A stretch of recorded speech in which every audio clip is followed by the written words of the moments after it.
What's up, guys? My name is Marco. I'm a Mexican American. And I stand united with Donald J. Trump. Let me see, Paloma. What's up, Paloma? Big round of applause for Paloma, who's going to join us today. Let me see. Guys, I finally figured out how to use this freaking broadcast when you invite somebody to join you. So let's see if it works with Paloma. Paloma, I think you have to have the phone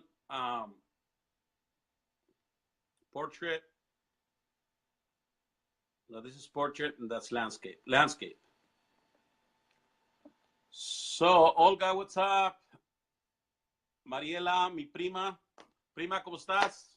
Un saludo hasta México. María de Jesús. Buenas tardes, María, ¿cómo estás?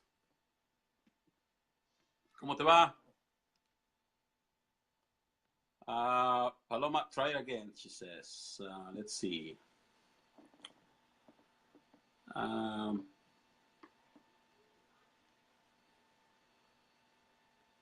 Connecting. Hi. Yeah. That's awesome. So, guys, this is the first time that I'm able to do this 2-on-1. ¿Tú también o ya lo habías hecho antes? No, never again. My first time. First time. Great. First time. So my boss, Marco Gutierrez. I want to welcome Paloma to our conversation this evening. So I got three things going on, Paloma. One is they canceled and Gutierrez was going to come here to Berkeley on the 26th. Anyway.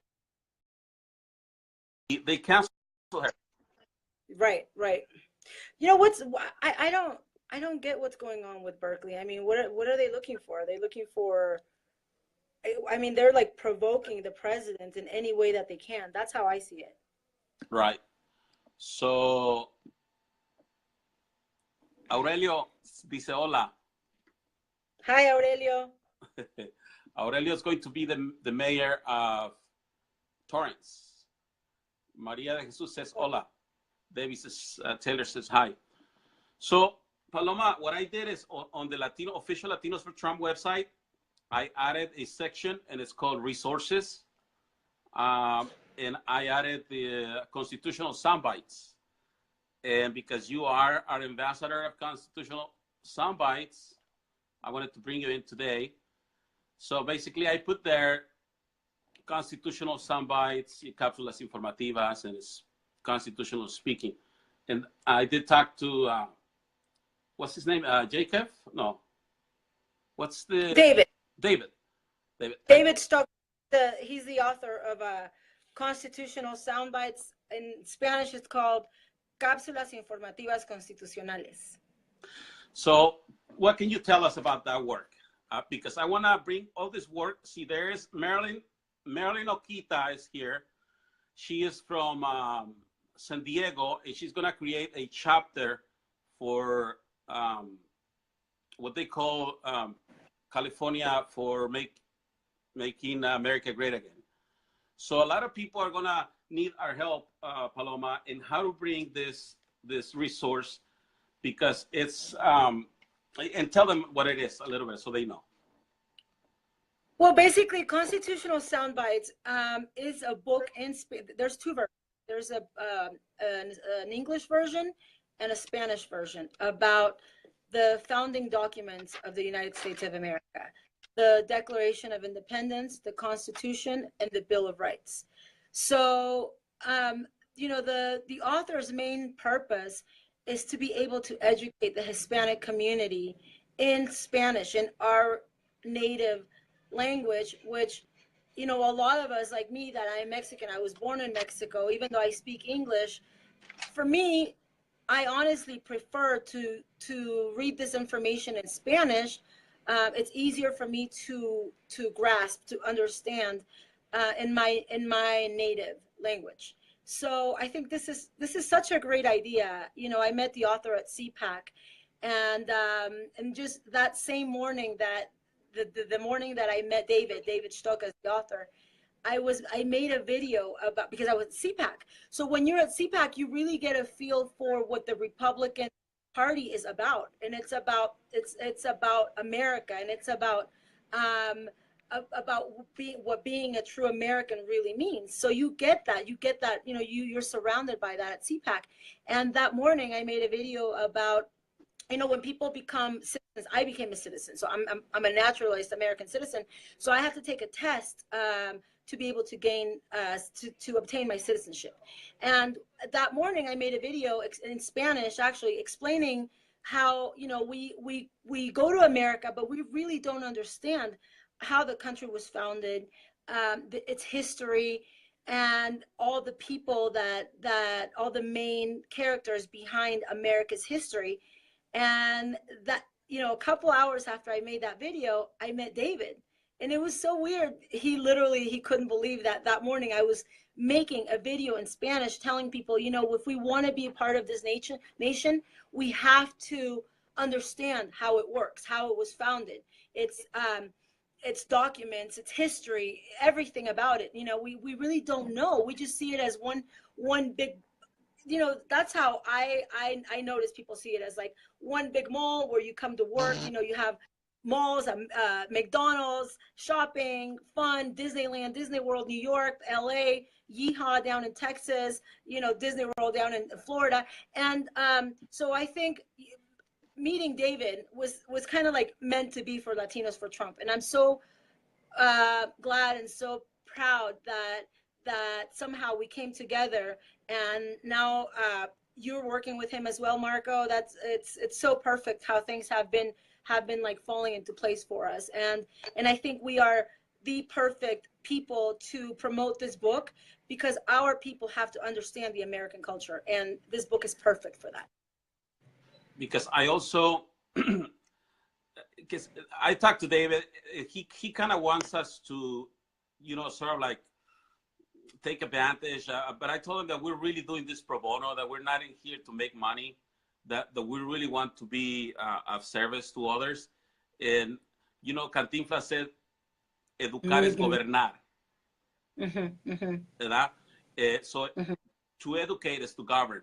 And I think that, look, what I told David this morning is that I think that a lot of people that become naturalized, those 100 questions, it's a good start, but they stop right there. They just go get their citizenship, and that's it. And there's so much more, because I feel that a lot of people do not fall in love with the fact that they're already citizens of this country, and they're selling themselves short, and they're not taking advantage of a beautiful gift that has given to them. And I think that this constitutional soundbites translated in Spanish will help so many people, and so that they fall in love with this country like you have, and so that they're able to, what's up, Rob? My arm's better. My arm's feeling better. So that I have so much respect for Americans. And even though I'm an American too, but I still feel that I am a newcomer to this country. So I look at the Americans here as my sponsors. I look at them as because they've been here all their life. I wasn't. I was born and raised in Mexico. But I look at them with a respect. And I feel like even Jorge Ramos this morning, I don't know when he came out with a new video that said, "Stop lying." Me dio risa. Almost, it's a 1-minute video that he put nationally. It says, "Stop lying" in English. But I feel that in español we say, "Ojalá y no se haya mordido la lengua," right?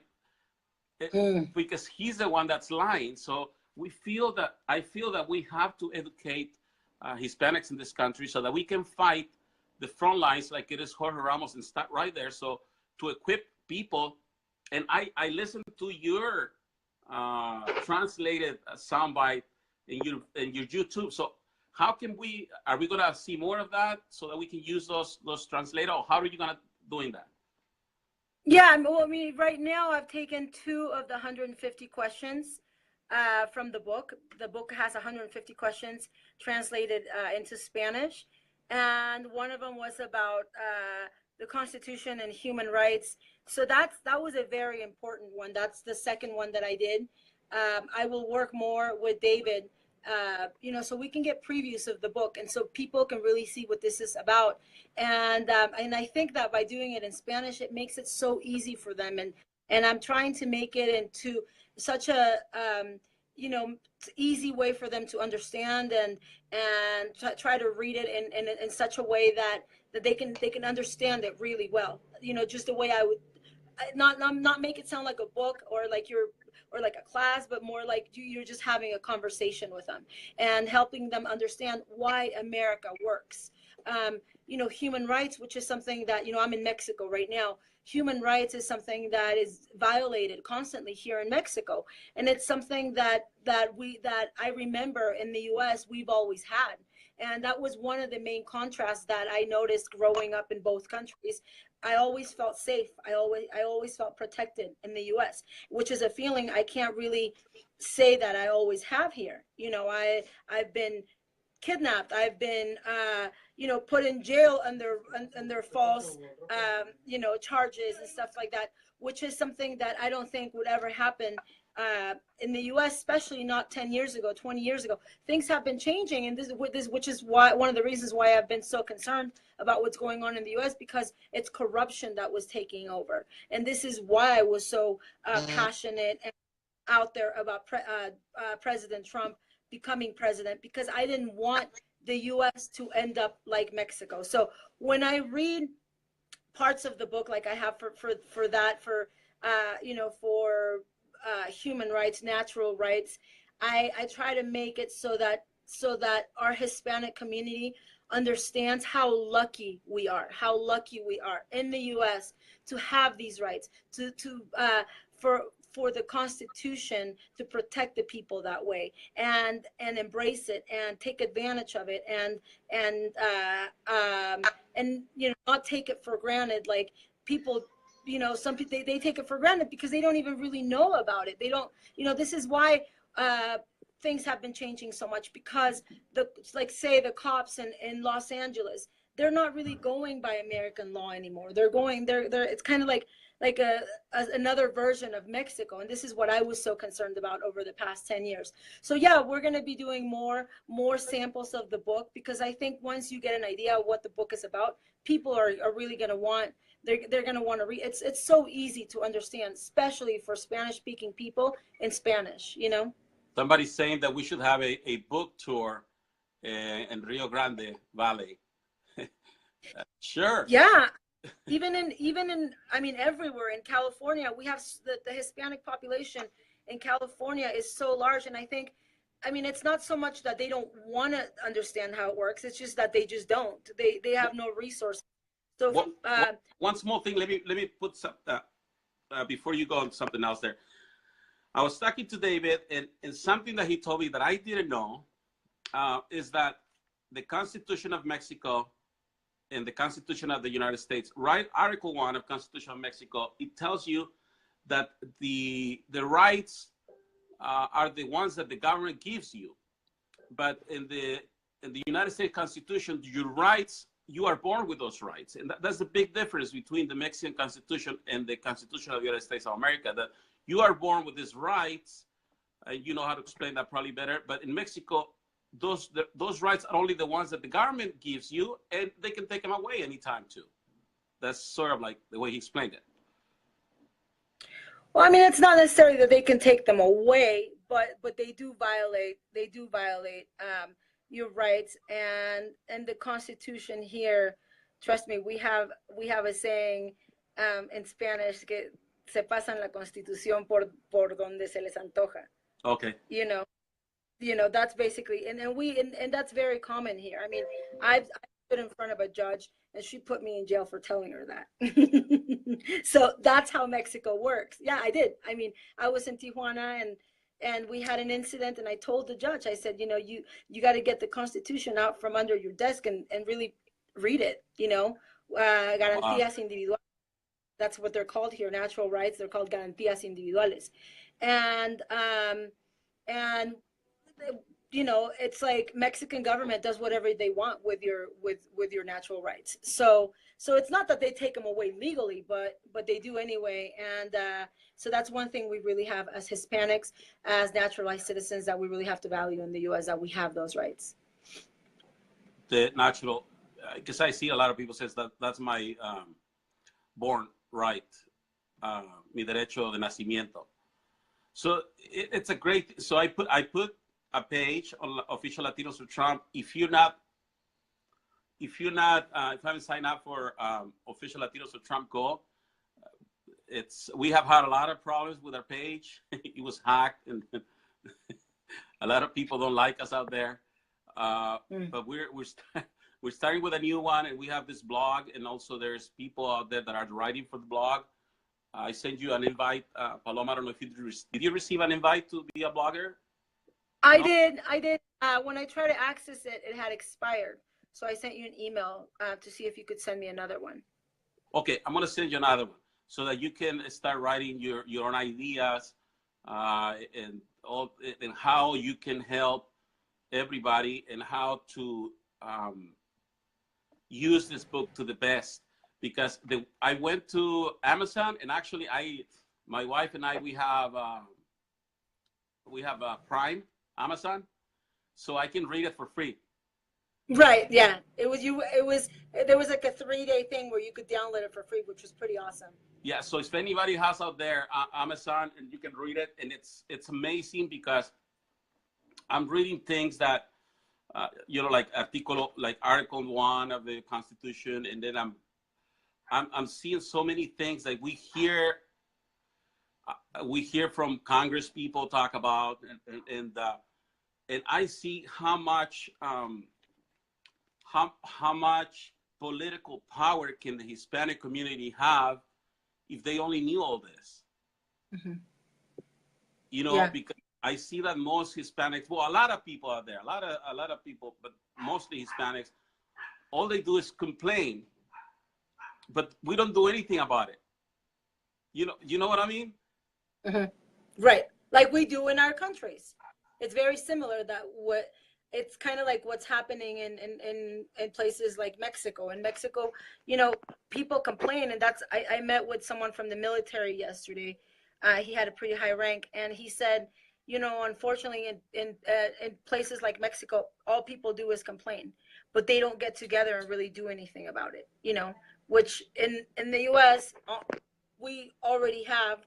This is why President Trump became president, because people really came together and voted and went out and enforced their right to vote and their voice, which is what people don't do in countries like ours, like Mexico. And most of the immigration in the U.S., the Hispanic immigration, is Mexican, even though there are people from other places, but you know that most of it is Mexican. So if we take that mentality and we do that in the U.S., you know, it's not going to help. It's not going to give us a voice. And so, you know, that's what Bianca talks about in Texas. She's doing her Dime tour. Tell me, we want to get you involved. Your voice matters. Maybe it doesn't matter in Mexico, but it matters here. And you can make a change, and you can be a difference. And we need to be out there with numbers, and we need to be active. We can't just sit back at home and complain and write, you know, and complain and criticize, and which is what, you know, that's what happens in our countries. But that's also because the government has made it so corrupt and so difficult for the people to really have a voice.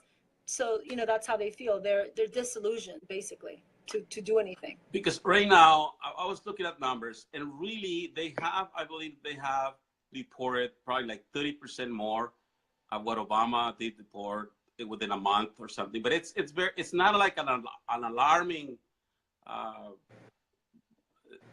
number that they're deporting. So, but people would rather just go on the streets and march and say, fight, be defiant, So fight like aquí estamos, y no nos vamos, like we're here, we're not going, rather than they go to the book and read and find out really what the rights are. Because how can you fight the rights that you don't know? And ignorance is not a defense in law. Legally, ignorance is not a defense. There's a term called voluntary ignorance. So a lot of these people, their defense is based on just fears and emotions. It's not fear on the book, on what it is that, I feel that thousands and thousands of people like you and me that are Mexican Americans, if they would have equipped themselves better, we could have more political power. So the needs of all these people will be met in a healthy and a legal way. Don't you think? Yeah, of course. I mean, it's all about education. They're misinformed, or not even misinformed. They just don't, they don't have enough knowledge. And I don't know if you remember this, me talking to you back in January about going to younger kids and all through education, going to high schools and educating these kids about what the country is really about, and sort of giving them also a comparison of the U.S. compared to their own country, their country of origin, and their parents' country of origin, so that they understand what the United States of America is really about. And so like you said, in a healthy way, fight for their rights, enforce their rights, and also integrate into the culture, which is what they're not doing because they don't even understand it, like flying the Mexican flags in Pennsylvania. That's never going to get there. Maria de Jesus just said that the Bible says that for lack of knowledge, the people will perish. Yeah, and something else is that we as Hispanics, and I'm gonna give it to a lot of the people that are afraid right now and all that. But the thing is that you're talking about the kids, the high schools and all that. Kids cannot be happier than their parents. That's psychology 101. Okay, it took me 12 years to learn that. Kids cannot be happier than their parents because they feel guilty. So if you are more successful than your dad, usually you will sabotage yourself. And that's why people have a lot of problems, sometimes drugs and all that and that. So what I have seen is that also kids in that age, they don't want to be American. They don't feel the freedom to be American because they feel guilty and they feel that they're betraying their family or their parents because they came from a country that basically failed them. And I don't think that's fair for these kids. I think these kids should be able to feel as American as they want to be. And right now, the Border Patrol is having a hard time filling all the vacancies. They want to get 5,000 more Highway Patrol officers.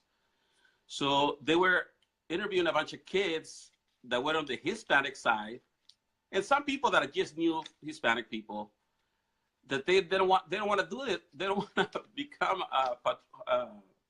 Border Patrol officers because they feel they're betraying Mexico or their parents. So what do you think about that? I mean, I think that's pretty obvious even now, even with the people that are Border Patrol now. And I always talk about this, and it's also happening with places that I've seen like LAPD. I don't know if you noticed, I don't know if you remember a woman, she was a homeless woman that was defending the President Trump star on Hollywood Boulevard last year. She was attacked. She was attacked by anti-Trump people. And they made fun of her, and they said, well, who are you going to call? You're going to call LAPD? They're all Mexican. They're not going to help you. So yeah, you see that, and you also see that at the U.S. border. I mean, you know that I cross sometimes once, twice a week in Tijuana, by car, and things are changing because the new generation of immigration of ICE agents are more and more Mexican, but more, not like third generation Mexicans like they used to be. But I do feel it's some type of guilt. I really do. Like it's almost like they want to help people, you know, because they have that guilt of feeling like they are Mexican, It's even like though they were. it's like being a police officer. You see somebody robbing a store, and rather than apprehending, you feel bad for them, or you want to help them, and it's a very I don't know. I think that they have indoctrinated people to a way that it's their duty as agents. They're interfering. Their emotions are interfering with that duty. No, with that completely. I've been noticing that for years. So that's again, that's how this book can help, because then all these agents, maybe we should give the book to all those agents too, so they read it and they see, look, this is what you're protecting. You are protecting something that if it wasn't because of this, we wouldn't have the country that we have. Because see, yeah, and you know that's. How do you feel when you go? The way I feel when I go out of this country and I come in, I feel the big difference, and I feel the protection that you don't feel in other countries. Do you feel that way too? Yeah, of course. I mean, in Mexico, I fear the police. In the U.S., I still respect the police, even with everything that's been going on over the past few years, because things definitely have changed, and they've changed a lot, Marco. I mean, I remember standing in front of a judge. I had a traffic ticket, and I told her, I said, you know, cops are here to serve and protect. They're not here to attack us as citizens. And I remember growing up in California and feeling so much respect and protection by the police, which I still do. Don't get me wrong. It's just not as much. Things have changed. But in Mexico, you fear the police unless they're your friends or something. You know, you don't know who you can trust. You never know if your rights are going to be violated. You never know if they're going to stop you and make something up, which happens all the time. You never know if they're going to rob you, if they're going to try to blackmail you for something to get money from you. So yeah, I mean, that's one of the major differences, especially when you go back and forth, you really notice it. I really do. So what do you think is the best way to get this book? Do you think, I did a page, and I think I made you an administrator out of it in Facebook. What's the best way for people? I know Maria wanted the book. What's the best way to go about this book? Or do you want them to get a hold of you and then you sell it to them? Or I know we have you have a GoFund account. Can we send that out there? I mean, yeah, well, what we've done right now is we've created a GoFundMe, which is not, I mean, it's a GoFundMe, but basically it's a way for people to donate so the book can be distributed for free to the Hispanic community. So you make a donation. I believe I think it's $35, and you can donate a book to anyone that you want. So we're able to get these books out to the Hispanic community so that they don't, that they don't have to pay, that person doesn't have to pay for the book, but they can start reading and start understanding and educating themselves. And I do think having a book tour, especially in cities like LA, or you're near San Francisco. So in San Francisco, those cities are so important to target, Marco, because these people have no idea where they're standing. They have no idea what the country is about. And a lot of them are really good people. They just don't have any resources. They have no way to find, I mean, it's not like they're going to, a lot of them don't even speak English. So it's not like they're going to go to school. And there is no school for them to go to in Spanish to learn about the American Constitution or the Declaration of Independence, or how they relate to each other, and any of that. So I think this book is so awesome. Constitutional sound bites. I mean, this guy, he had a vision. He worked with a Cuban doctor who is she has a master's in languages, so her translation is nearly perfect. It's amazing, so easy to understand. So yeah, through maybe tours. Go to the GoFundMe. It's, again, Constitutional Soundbites, GoFundMe. I'll share it on my page. You can share it on your page. And through, I think the Latinos for Trump website is a perfect place to get the word out about the book. And I mean, we'll just find different ways. We're making a video to promote the book. So as soon as that's out, I'll share it with Latinos for Trump, and maybe through Dime with Bianca, because she wants to start doing those tours in California too.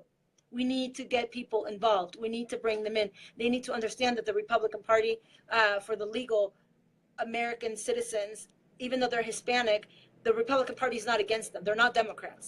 They're conservative. And they need to be heard, and they need to feel included. They need to feel like they're a part of it. And which is, why, what pushes them away so much. They feel completely left out, like they do in their own countries. Great. Actually, there, Maria's asking if the book is translated. Yeah, Maria, as Paloma was saying, this book was translated by a linguist, a professional linguist. This person that it's a doctor in idiomas, doctora de idiomas, a language. Yeah, she has master's in languages. Yeah, maestría en idiomas. Her name is Dr. Berta Arias. She's Cuban. She's in Miami, and her translation, I mean, I'm telling you, from a Mexican, I live in Mexico most of the time, and I speak perfect Spanish. Her translation is perfect. So it's really easy. I mean, they really, really worked hard to make the translation nearly perfect, so that anyone, any Spanish-speaking citizen can understand it very easy. Not complicated language, not just so simple and easy to understand. And you have no idea how, hold on one second.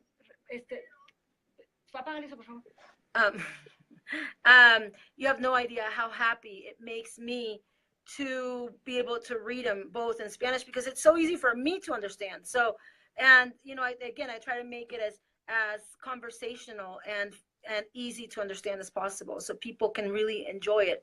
I mean, now that I've been taking different questions from the book, I'm like, oh, I just want more and more and more, because this is so awesome. I feel more and more like an American, like a patriot. I really do. Before, I just kind of, I grew up in a very like white dominant area, so that really helped me, I guess, feel more like an American. But with this book, it's just kind of like, it just brings it all together. It's an amazing book, because of the way it's translated. I mean, it's content, and then the way it's translated.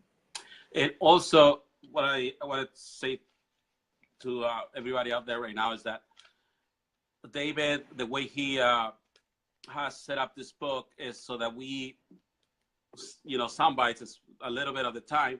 And he said he wanted to create groups of support, not just to give you a book, but to also get all the questions answered by him, or by you through him, by him through you, or through us, through Latinos for Trump.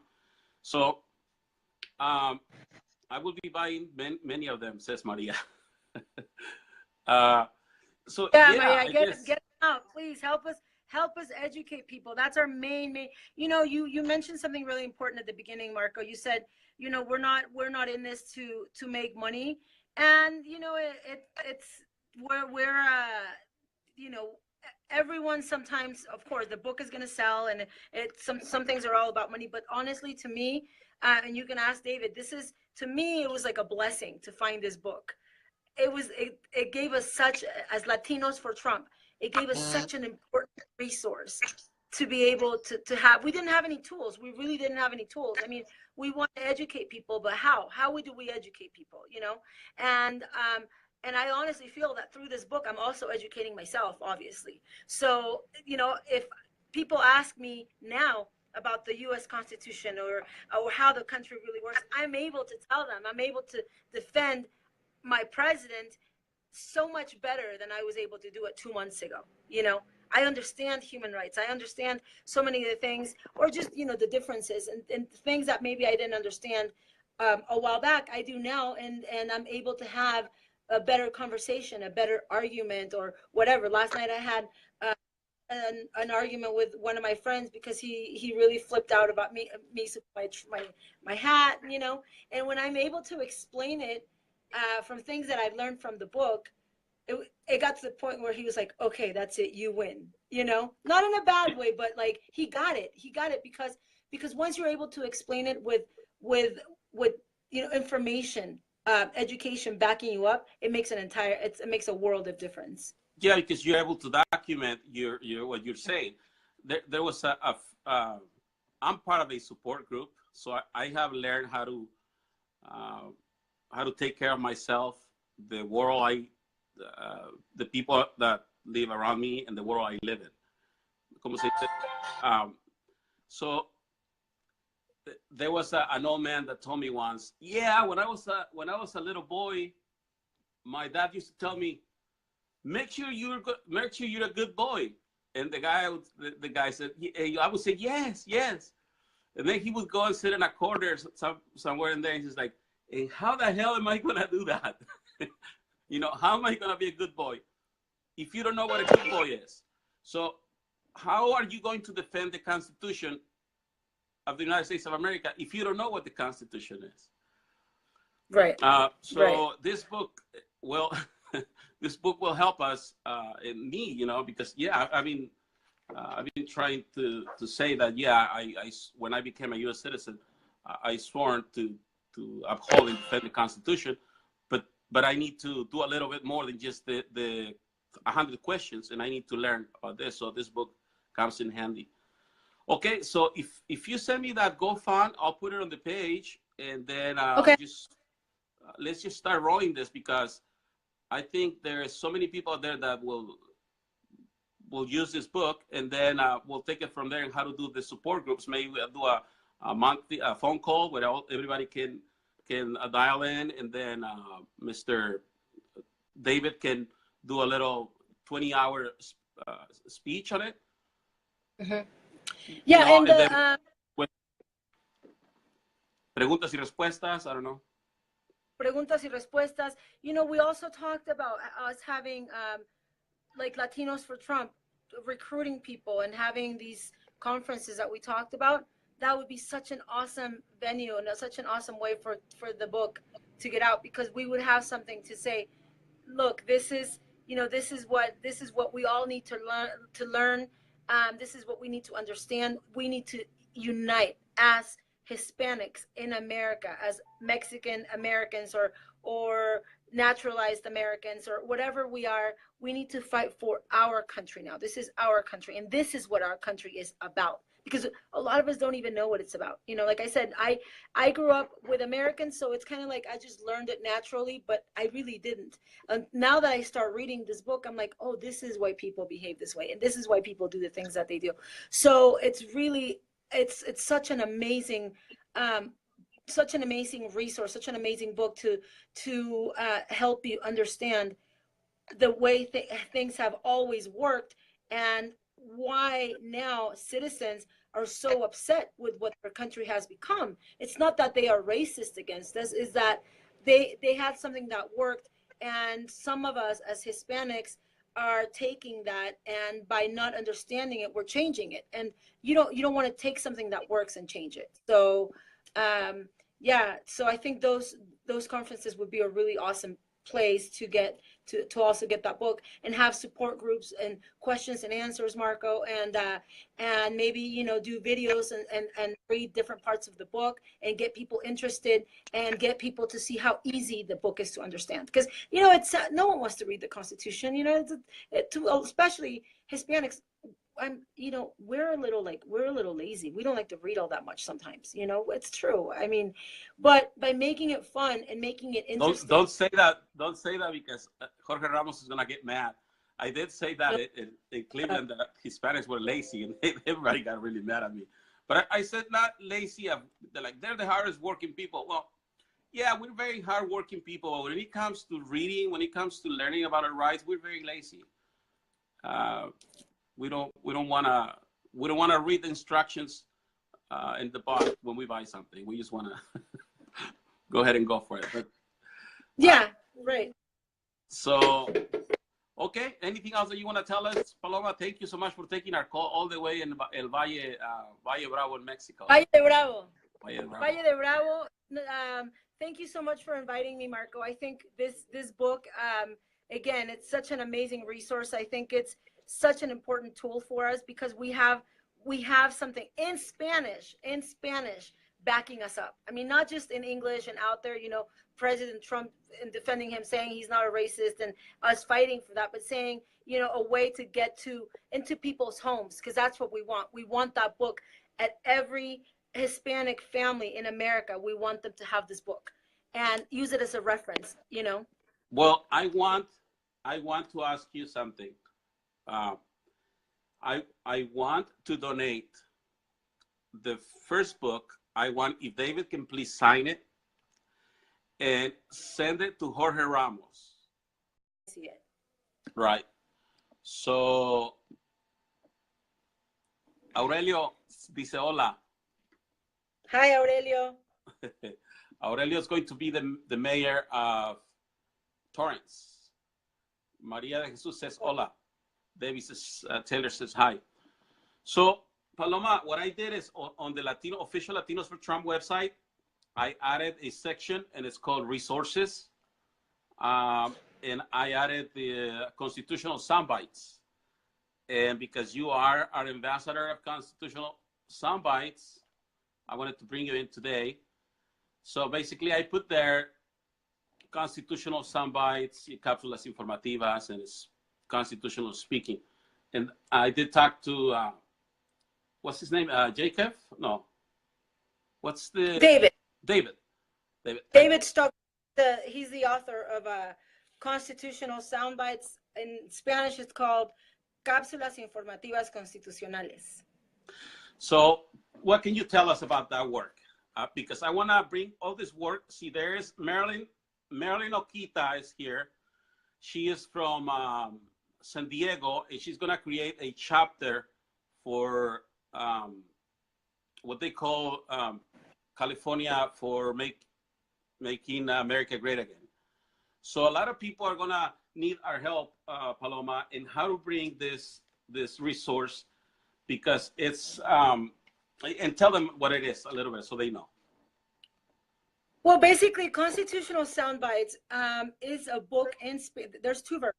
There's an English version and a Spanish version about the founding documents of the United States of America, the Declaration of Independence, the Constitution, and the Bill of Rights. So, you know, the author's main purpose is to be able to educate the Hispanic community in Spanish, in our native language, which, you know, a lot of us, like me, that I'm Mexican, I was born in Mexico, even though I speak English, for me, I honestly prefer to read this information in Spanish. It's easier for me to grasp, to understand in my native language.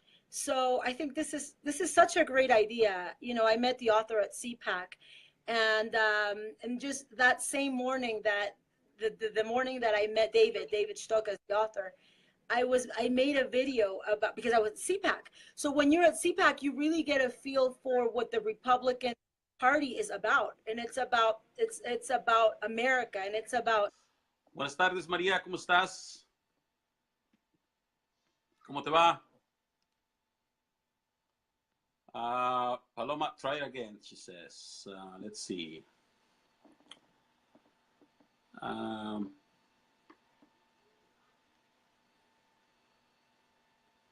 Connecting. Hi.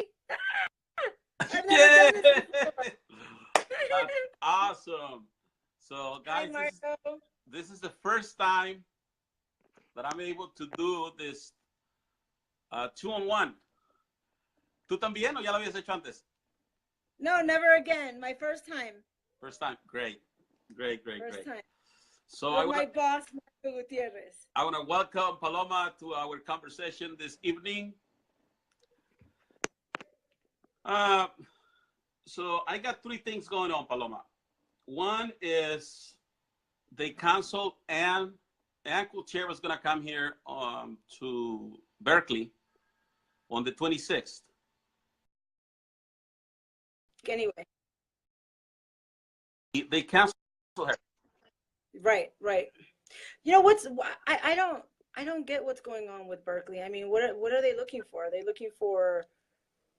I mean, they're like provoking the president in any way that they can. That's how I.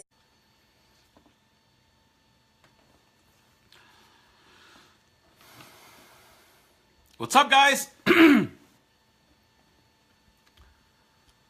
My name is Marco. I'm a Mexican American. And I stand united with Donald J. Trump. Let me see, Paloma. What's up, Paloma?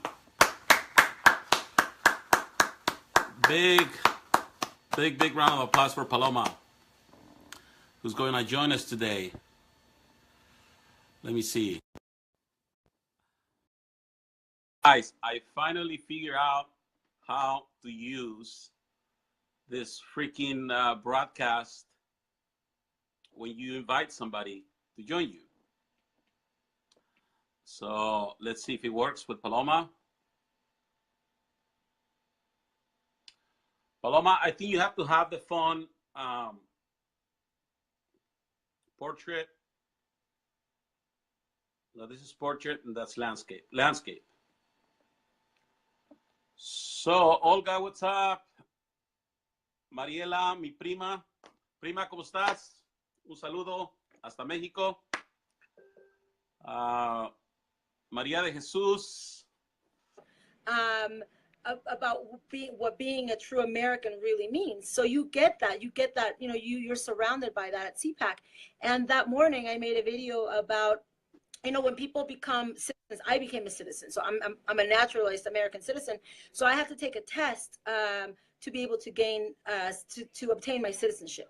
And that morning I made a video in Spanish, actually explaining how, you know, we go to America, but we really don't understand how the country was founded, its history, and all the people that all the main characters behind America's history. And that, you know, a couple hours after I made that video, I met David, and it was so weird. He couldn't believe that morning I was making a video in Spanish telling people, you know, if we want to be a part of this nation, we have to understand how it works, how it was founded. Its documents, its history, everything about it. You know, we really don't know. We just see it as one big, you know, that's how I notice people see it, as like one big mall where you come to work. You know, you have malls, McDonald's, shopping, fun, Disneyland, Disney World, New York, LA, Yeehaw down in Texas, you know, Disney World down in Florida. And so I think meeting